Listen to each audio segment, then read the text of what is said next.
పొద్దున్నే ఏ మొహం పడితే ఆ మొహం చూడకు. అత్తయ్య ఏదో ఉండనా లోపలికి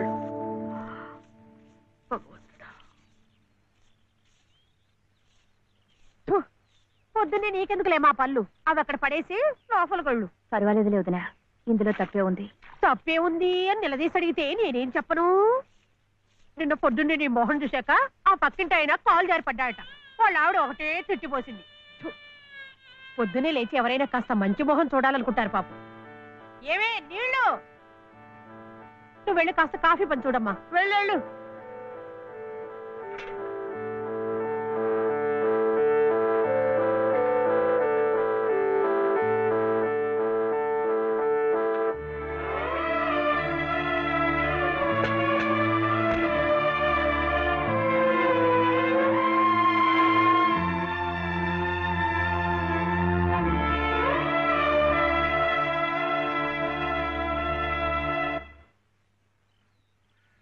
లలితమ్మ గారు, లలితమ్మ గారు, లలితమ్మ గారు.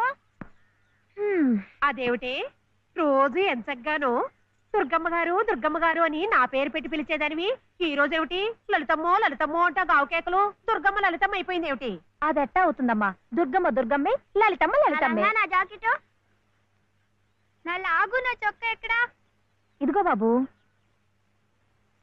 తమ చీరలు 2 రాసుకోండి. ఒరే చెంప అక్కడ పెట్టరా.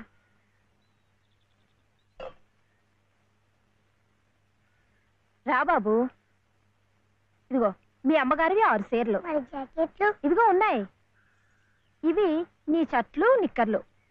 జాగ్రత్తగా పట్టుకెళ్ళు. అమ్మో ఇన్ని బట్టలే? మొగుడుతో కాపురం చేసే నేనే ఒంటి మీద బట్ట, రాతి మీద బట్టతో అఘోరిస్తున్నాను. మొగుడు లేని ఇవిడి గారికి అమ్మా రేవుకు 6 చీరలే. ఇట్ట ఈ స్త్రీలకి ముస్త్రీలకి ఆయన గారి సంపాదనంతా తగలేస్తే నేను నా బిడ్డలు అడుక్కు తినాల్సిందే. చిచ్చి, మీ బట్టలే అనుకున్నాను. నీ మనసు కూడా నీరకాయ పట్టి మురికెత్తిపోయింది. ఒక్కసారి మీ ఆయన గారు ఉడకేసి ఇస్త్రీ చేస్తే నా స్వామి రంగా. ఏమిటే గొడుగుతున్నావు? అబ్బే ఏం లేదమ్మా.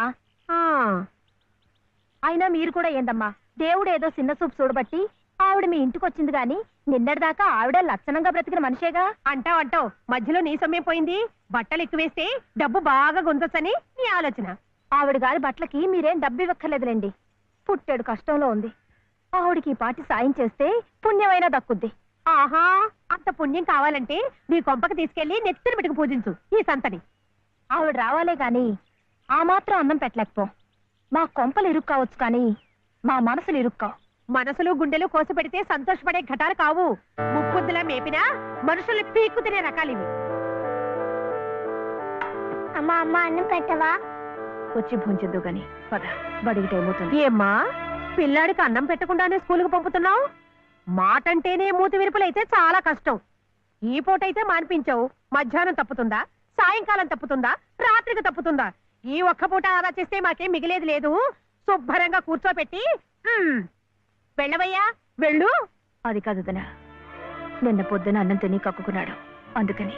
పడ్డం లేదంటే ఇడ్లీలు బొడ్లీలు చేస్తాననుకుంటున్నావేమో. 3 రోజులు అన్నమైనా కుండలో వేస్తే ఎగబడి తింటారు నా బిడ్డలు. వేడు అలవాటు చేసుకుంటాడులే వదినా.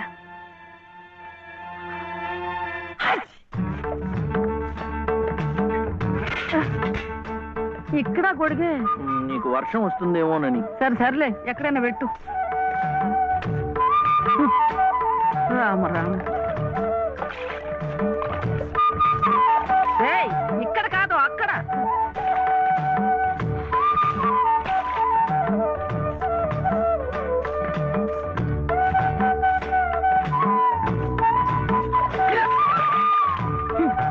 రామచంద్ర,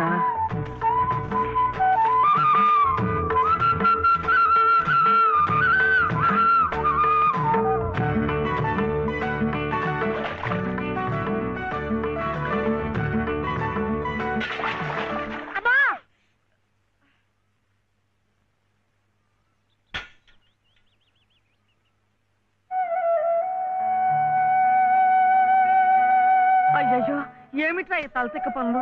చూడలేదు. సర్లే, బిడ్డ పూర్తిగా తడిసిపోయాడు, ఏమనుకోకమ్మా. పర్వాలేదు.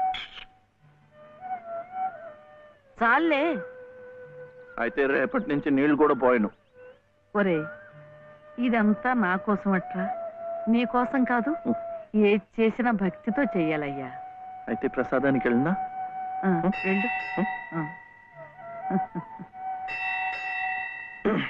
ఓం రాజాతిరాజాయ ప్రసహ్య సాహినే నమో వయం వై శ్రవణాయ కుర్మహే సమే కామాం కామకామాయ మహ్యం కామేశ్వరో వై శ్రవణో దదాతు. ఇంకా నైవేద్యం కాలేదురా. శ్రవణో దదాతు.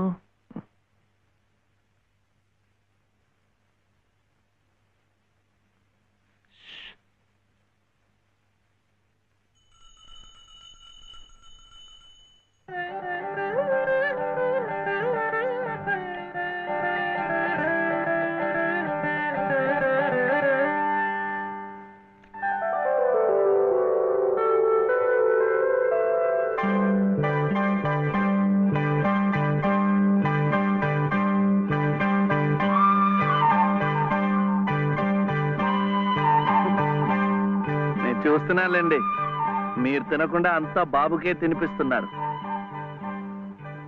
తీసుకోండి. నాకు లేదనా? నేను మళ్ళా అడిగితే ఇస్తారు. ఈ గుడి మాకు బాగా తెలుసు. నేను మా నానమ్మ రోజు వచ్చి ఇదంతా కడిగి ముగ్గులేస్తాంగా.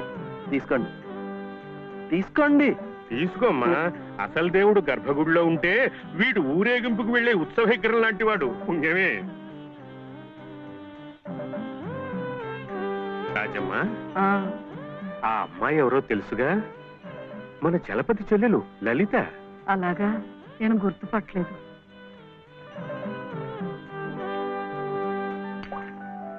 నిన్ను గుర్తుపట్టలేకపోయానమ్మా. ఏమనుకోకు. ఏమిటో మనిషికొక చింత పెడతాడా దేవుడు. గంగిగోవు లాంటి మీ అన్నయ్యకి ఆ మహాతల్లి మీ వదినెలా దొరికిందో. వస్తానండి. పదమ్మా.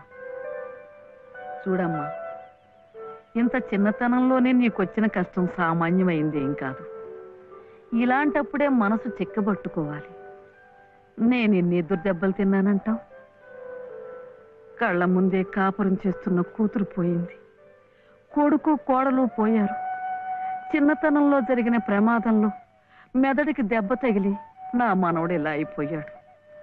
ఇవన్నీ తట్టుకుంటూ మందులు మాకులు తింటూ ఇంకా బ్రతికుండాలనుకుంటున్నానంటే ఎందుకంటావు? నా మీద ఆధారపడ్డ వాడి కోసం, నా మనవడి కోసం. భగవంతుడా, వాడి బుద్ధి పెంచకపోతే పోయే. ఏ కల్మషం ఎరగని ఆ పసితనాన్ని అలాగే ఉంచు. చెప్పింది చేసే పట్టుదల, దీక్ష అవైనా ఇచ్చావు, అంతే చాలు అని రోజుకొక్కసారి ఆ దేవుడికి గుర్తు చేయటానికి ఈ కట్టిని ఇలా ఉంచాను. అమ్మా, ఊరికెళ్ళొద్దు. చాదస్తం అనుకోకపోతే ఒక్క మాట చెప్తాను తల్లి. నువ్వు కూడా ఒక మంచి రోజు చూసుకుని ఈ గుడి ప్రాంగణం తుడిచో, మెట్లు కడిగో, ఇంత సేవ చేసుకో. అంత మాత్రాన బాధలు తీరిపోతాయని కాదమ్మా. ఆ భగవంతుడి అనుగ్రహం ఉంటే ఈ కష్టాల సముద్రంలో పడి కొట్టుకుపోకుండా కనీసం మోకాటి లోతునైనా సాగిపోగలమని. ఆ లలితమ్మ ప్రసాదాలు పెట్టి పిల్లాడిని స్కూలుకు పంపుతోందంటే ఆ వదిలి గారు ఎంత అమానుషంగా ప్రవర్తిస్తుందో ఆలోచించు. అగో, నీ ఇష్టం వచ్చినప్పుడు అలా రావడానికి పోవడానికి ఇదేమన్నా ఇదనుకున్నావా? టీ గుంజీలు ఏదో పొరపాటు అయిపోయింది. రేపటి నుంచి వాడి టైంకి వచ్చేస్తా. రేపటి సంగతి రేపు చూద్దామమ్మా. ఈ క్లాస్ అయ్యేదాకా గుంజీలు తీవేద్దావా అని. అప్పుడు కానీ రాంగ్ కుదరదు. ఒరే ఒరే, ఏమిట్రా ఇది? మీరు క్లాస్ అయ్యేదాకా తీగుంజలు తీయండి. వాడికి నాకు సామ్యం ఏమిట్రా? వాడు తప్పు చేశాడు, తీయొద్దు. మీరు తప్పు చేశారు. నేనేం చేశాను? వాడు ఎందుకు ఆలస్యంగా వచ్చాడో తెలుసుకోకుండా తీగుంజలు తీయమనడం తప్పు కదా. రే, ఎందుకు ఆలస్యమైంది? నువ్వు తీయొద్దు. ఏమ్మా, ఎందుకు ఆలస్యమైంది? వాళ్ళ వదిన బాగా చూసుకోపోతే గుడికి నిజమే కదా, గుడికి తీసుకెళ్లి ప్రసాదం పెట్టి తీసుకొస్తోంది పాపం. అన్ని మెట్లు ఎక్కి దిగాలంటే ఆలస్యం అవుదా? అవుతుంది. ఆ సంగతి చెప్పొచ్చు కదమ్మా. అంతే. ఆపు ఆపు. మాస్టారు, రేపటి నుంచి గుడిలో ప్రసాదం అయిన తర్వాత వీడు వస్తుండగా చూసి బెల్లు కొట్టండి. అట్టాగే లేరా. వెళ్ళు వెళ్ళు. నీ పేరేమిట్రా? బాలసుబ్రహ్మణ్యం. బాలసుబ్రహ్మణ్యం.